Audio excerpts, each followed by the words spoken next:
Being the president of a country is a dangerous job. No one knows this better than Vladimir Putin, who over 20 years has survived 43 different assassination attempts. Get ready to find out how Putin survived, and how his 6 layers of security make him impossible to kill. Almost every year, Putin survives at least one assassination attempt. All of these experiences is partly why his security is so good, as they've had lots of training in real-life situations. Some of these assassination attempts were done very professionally, but thankfully for Putin, all of them were foiled. There was an attempt on Putin's life as soon as he became president back in 1999. This was by the Russian mafia. Putin had begun cracking down on organized crime, which at the time was plaguing Russia. In retaliation, the Russian mafia tried to bomb Putin's car. A bomb was planted, but Putin's security found it. Some of the mafia members involved went to prison, while others were taken out. Later that year, Putin was almost assassinated in Uzbekistan. Uzbekistan militants planned to assassinate Putin while he was there on a state visit, but the plot was uncovered and the militants were arrested. A year later, in 2000, Chechen separatists planned to assassinate Putin. During his visit, a remote-controlled bomb was detonated near Putin's motorcade. Several of Putin's bodyguards were injured, but Putin himself survived. In 2002, Putin was almost assassinated using a jar of poison jam. He was scheduled to have breakfast at a hotel in Crimea, but Putin's food testers discovered the poison jam before he ate it. Also in 2002, Putin went to a parade in Moscow's Red Square. In a nearby building, snipers were in position to take out Putin, but the Federal Protective Service, or FSO, caught wind of this, and swiftly arrested the snipers. As if 2002 couldn't get worse for Putin, he was nearly assassinated again, this time during a trip to Azerbaijan. An Iraqi man with connections to Chechen separatists wanted to assassinate Putin. He planned to plant explosives under Putin's car. However, the Azerbaijan police discovered his plan. The man was soon arrested and later sentenced to 10 years in prison. The same year, another man tried to blow up Putin with a bomb. He planned to drive along the motorway next to Putin's motorcade, and from his car detonate a 40-kilogram explosive. Luckily for Putin, the FSO found out. They rerouted Putin's motorcade, while at the same time ambushing and eliminating the would-be assassin. In 2003, Putin was nearly assassinated during a visit to the UK. 2 Russian men planned to assassinate Putin with snipers, but they were arrested by British officers from SO13, which is the UK's elite anti-terror police. The following year, the FSO discovered a plot to poison Putin's food. This was during a visit to a foreign country. Where this happened and who the perpetrators were remains classified, but it seems no food gets anywhere near Putin without being tested first. But some attempts on Putin's life are very close calls. In 2012, Putin visited Ukraine. During the trip, several men were arrested on the Black Sea. They were Chechen separatists who planned to take out Vladimir Putin. They had built various bomb vests. They had planned to blow up Putin and themselves. But luckily for Putin, Ukrainian police arrested the men. By now, you're probably asking, how is it possible for Putin to survive so many assassination attempts? You might think he's the luckiest man in the world, but luck has nothing to do with it. It's all thanks to Putin's 6 layers of security that make him an impossible target to kill.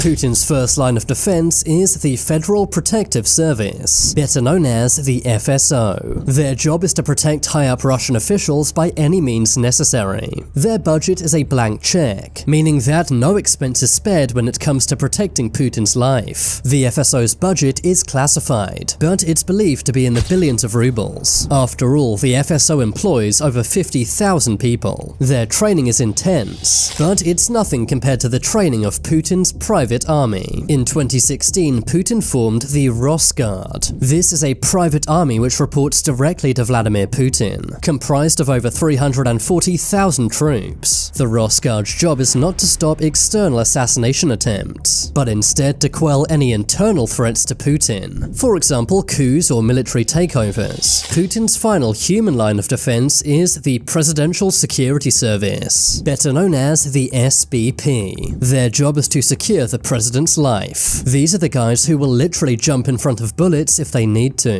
The SBP are Putin's personal bodyguards, but as there's so many people behind the scenes, they should never really be used. The FSO and the Rosguard should have taken out any threat before the bodyguards even got involved. If Putin's bodyguards ever need to take action, this means Putin's over 2,500 people already failed in their jobs. Putin's bodyguards have insane training and a big responsibility. Instead of restraining any potential threats, their directive is to take them out. They're authorized to kill anyone who they perceive to be a threat. Putin's bodyguards are not allowed to be ex-police. That's because their training in restraint might make them less likely to use lethal force. Instead, Putin's bodyguards are mainly operational psychologists, coming from the highest ranks of Russia's special forces. They're trained in spotting potential threats simply by analyzing a person's facial expressions. Putin does not allow his bodyguards to display any sign of weakness, meaning they must be equipped to deal with extreme temperatures. This means no sweating in heat or shivering in cold is allowed. Putin's bodyguards must be very strong and able to run for miles with no breaks. They also must be between 19 and 35 years old, be between 5'7" and 6'2" in height, and weigh between 75 and 90 kilograms. They must also speak at least 5 languages and understand politics. Something you'll notice about Putin's bodyguards is they're always carrying briefcases. However, these aren't briefcases at all. Instead, they're expandable bulletproof shields. Putin's bodyguards are also equipped with 9mm Gurza pistols, loaded with armor-piercing bullets. Putin's bodyguards also hold umbrellas. These do act as normal umbrellas, but they're made of Kevlar, meaning that they can double up as bulletproof shields. Some of Putin's bodyguards are even dressed in plain clothes. They blend into crowds, allowing them to get close to anyone they think could be a threat. Some of Putin's bodyguards will be far away, hidden in nearby buildings with snipers. Some sniper nests are clearly visible to deter any potential attacks, while others are stealthily hidden away. Putin's bodyguards also check any room he goes into before he enters, making sure there are no explosives, cameras, or listening devices. They also examine and taste all of Putin's food, making Putin impossible to poison. But Putin's 6 layers of defense don't just include humans. For example, Putin's limo.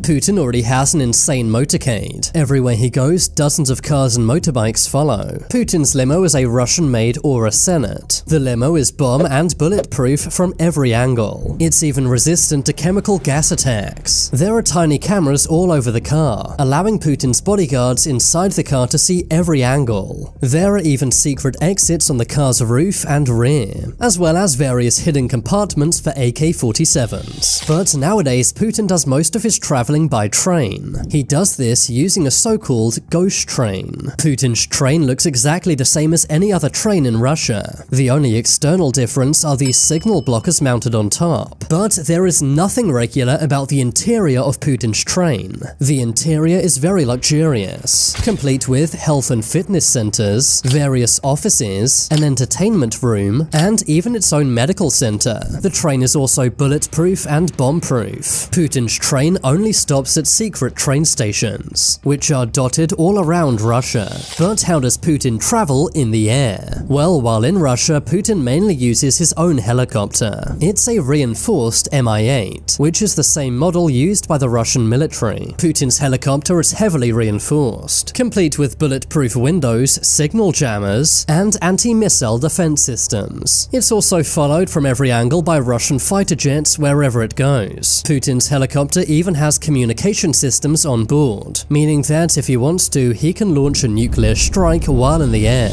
But what about when Putin is flying out of Russia? If Putin has to fly far away, he uses his own plane. It's a heavily modified IL-96-300PU. The plane has signal jammers and anti-missile defense systems, and basically operates like a mobile command center. There are large offices inside the plane, meaning Putin can command soldiers and military officials from his airplane. He can even launch nuclear strikes from his plane. The plane even has a secret escape capsule, meaning that Putin can escape if anything goes wrong in the air. The interior of the plane is total luxury, with gold decorations all over the place, as well as gyms, bedrooms, shower rooms, and more. Not surprising, seeing as Putin's plane cost over $550 million. All of these layers of security make Putin an impossible target to kill. It may seem over the top, but seeing as Putin has survived over 43 assassination attempts during his tenure, maybe all of this is totally necessary. And due to the ongoing invasion of Ukraine, Putin has a bigger target on his back than ever before. But now it's time for you to make your voice heard. What are your thoughts on Vladimir Vladimir Putin? Comment below. If you want to see my short videos, then check out my second channel. Leave a like if you enjoyed. And if you haven't already, then what are you waiting for? Subscribe to Top 10s.